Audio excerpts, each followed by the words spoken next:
Hello dear friends, आप सभी लोगों का स्वागत है आज के नए टॉपिक पर। और आज का टॉपिक है कुवैत देश में मुखालफा से बचने का जुगाड़। जी हाँ, कुवैत देश में बहुत ज़्यादा आपको फ़ाइन देना पड़ सकता है अगर बहुत सारी बातें आपको नहीं है पता।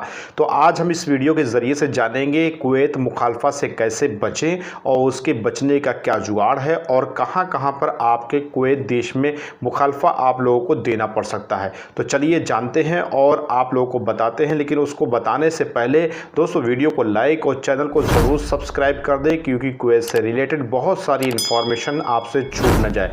दोस्तों सबसे पहले हम जानते हैं कुवैत देश में मुखालफा किस वजह से आता है। जिस तरीके से आप अगर हाउस में ड्राइविंग कर रहे हैं, अगर आप गाड़ी चला रहे हैं तब भी आप मुखालफा दे सकते हैं। अगर आप पैदल चल रहे हैं तब भी आपको मुखालफा देना पड़ सकता है अगर आपने ये वीडियो पूरी नहीं देखी तो। ऐसा नहीं ना कि हाउस ड्राइवर में जो ड्राइविंग कर रहे हैं उन्हीं को मुखालफा देना पड़ेगा, या जो जॉब कर रहे हैं या जो कंपनी में वर्कर हैं या हेल्पर हैं, कहीं ना कहीं फंसने पर उनको भी मुखालफा देना पड़ सकता है। वैसे हम इस वीडियो में पूरी सिस्टम को कवर करेंगे, कहां कहां पर आप फ़ाइन देने से बचें और कहां कहां पर देना पड़ सकता है। इसके लिए हम पूरी इन्फॉर्मेशन देने की कोशिश करेंगे। वीडियो के साथ बने रहिए बगैर स्किप किए। दोस्तों सबसे पहले हम जानेंगे कि आप अगर कुवैत देश में ड्राइविंग कर रहे हैं, अगर आप ड्राइविंग कर रहे हैं तो आप सभी लोगों ने ड्राइविंग टेस्ट पास किया होगा और आप सभी लोगों को ड्राइविंग रूल्स के बारे में जानकारी होगी।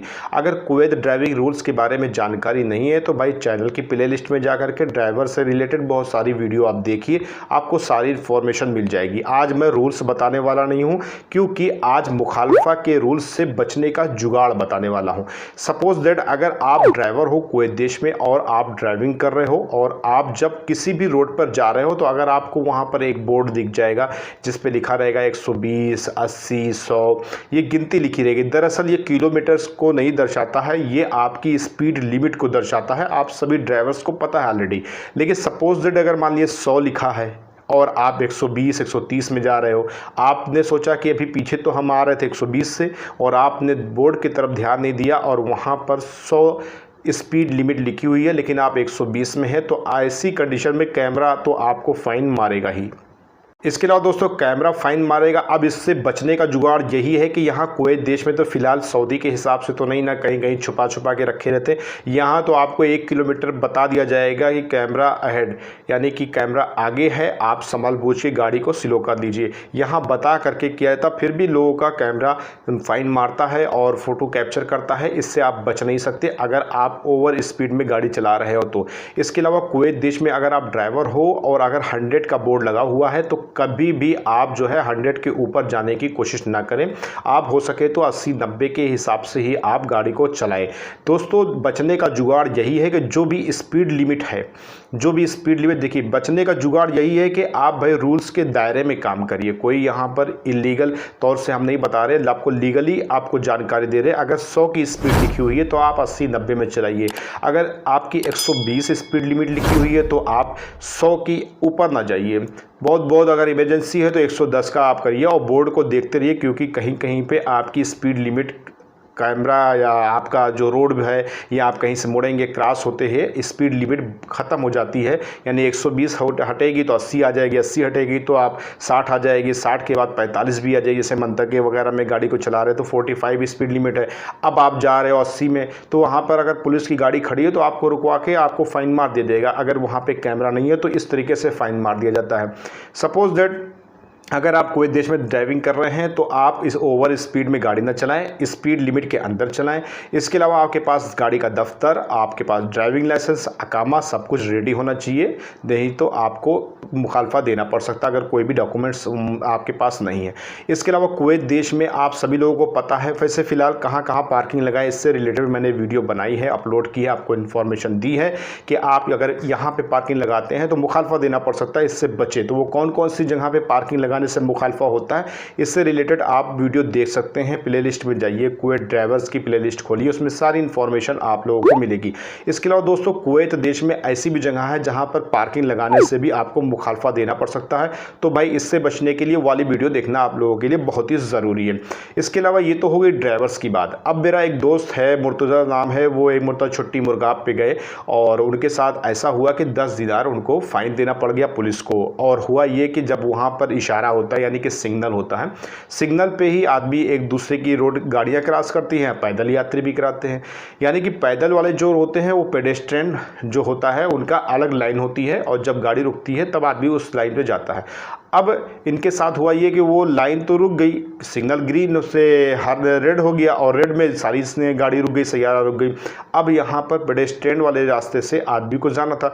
अब ये उस रास्ते से न जा करके, बहुत से लोग उसी रास्ते से जाते हैं, बहुत से लोग जो है शॉर्टकट मारते हैं। इन्होंने शॉर्टकट मारने की कोशिश की और वहीं पर पुलिस खड़ा हुआ तो उसने बुला लिया, या अल्लाह ताल।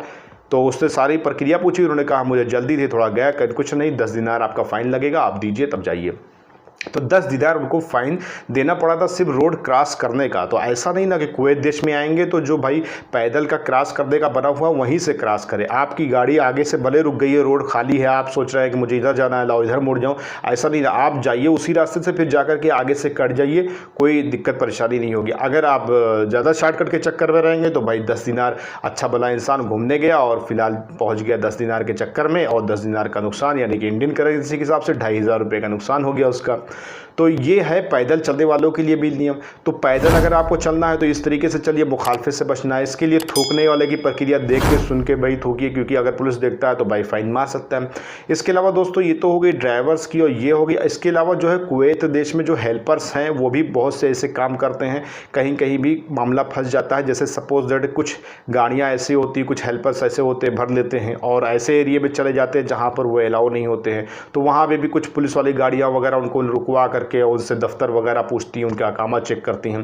तो जो वर्कर्स होते हैं उनका क्या है कि कोई अकामा वगैरह जल्दी से चेक होता नहीं था, लेकिन कभी कभी चेक हो जाता है तो पता चला कि अकामा एक्सपायर हो गया है, काम कर रहे हैं, तो ऐसी कंडीशन में भी मुखालफा वगैरह वो पकड़ लेते हैं। इस तरीके से बहुत सी ऐसी गाड़ियाँ इनके दफ्तर वगैरह नहीं ना और चलाते हैं, फिर उनका भी मुखालफा वगैरह हो जाता है। इसी तरीके से अगर आप गाड़ी ड्राइव कर रहे हैं और गाड़ी ठोक दी, फिलहाल गाड़ी यहाँ ठोकने का सिस्टम ये आगे से है, पीछे से है, कैसे, इससे रिलेटेड भी मैंने एक वीडियो बनाई है और आप लोगों को बताया है कि कहाँ पर आप देंगे, तो यानी कि गाड़ी आपकी कहाँ पे लड़ने से और कैसे आपको मुखालफा देना पड़ सकता है, या कंपनी में इंश्योरेंस वगैरह जो होता है वहाँ पे जो गाड़ियाँ बनती हैं तो वहाँ पे कैसे क्या आप पेमेंट वगैरह करेंगे। सारी इन्फॉर्मेशन ऑलरेडी आपको कुवैत ड्राइवर प्लेलिस्ट में मिल जाएगी। इसके अलावा दोस्तों कुवैत देश में आप कहीं भी ऐसी जगह पे लीगली तौर पे जैसे जा रहे हैं, मार्केट में जा रहे हैं, अब आपने मान लीजिए कुछ खाया हुआ है, पान खाए हैं, गुटखा खाए हैं, तो अगर आपने थूका नहीं लेकिन फिर भी आपके मुंह में है और उस दौरान चेकिंग हो रही है, चेकिंग में आप फंस गए, तो फिर आप मुखालफा देने से बचेंगे नहीं। इसके अलावा कुवैत देश में अभी महामारी के दौरान अगर आपको मास्क लगाना बहुत ज़रूरी है, अगर आपने मास्क नहीं लगाया है और बहुत ज़्यादा भीड़ भाड़ एरिया में है तो वहाँ भी मुखालफा हो सकता है मास्क के न लगाने पर। इसके अलावा कुवैत देश में ये सब छोटी छोटी चीज़ें थी जो मैंने आपको बताई जहां पर आप मुखालफा दे सकते हैं। अब लोगों के साथ ये क्या होता है कि भाई उनको जानकारी नहीं होती है, वो गाड़ी चला रहे हैं तो मुखालफा हो जाता है, तो भाई रोड क्रॉस कर रहे हैं तो मुखालफा हो जाता है, तो पता चला कि सैलरी तो भाई आधी सैलरी तो मुखालफे में चली जा रही है। तो भाई मेरे अगर व्यूअर्स हो, सब्सक्राइबर्स हो, तो भाई थोड़ा सा जागरूक बनिए, क्योंकि अगर आप जागरूक रहेंगे आपका मुखालफा नहीं आएगा, आपको सारी जानकारी रहेगी, तो मुझे भी अच्छा लगेगा और किसी के पैसा बच जाए, किसी का सिस्टम में कुछ ना कुछ बचत हो जाए, क्या फ़ायदा किसी का नुकसान हो। तो मैंने वैसे भी सुना है कई लोग ऐसे बोलते हैं कि मेरी आधी तनख्वाह चली जाती है मुखालफे में। तो भाई आग बंद करके क्यों गाड़ी चलाते हो? कुवैत देश में ड्राइविंग टेस्ट पास किया है, सब कुछ आपको रूल्स पता है, तो फिर ऐसी घटना क्यों आपके साथ घटती है? फिलहाल इस वीडियो को देख रहे हैं तो आपको अच्छी लगी हो तो लाइक कर दीजिए, चैनल को सब्सक्राइब कर दीजिए और किसी भी रिलेटिव्स तक आप जो है इसको शेयर भी कर सकते हैं। एज यू लाइक, मिलते हैं नेक्स्ट वीडियो में नई जानकारी के साथ, तब तक भाई अपना ख्याल रखिए। सलाम, नमस्ते, सत श्री अकाल।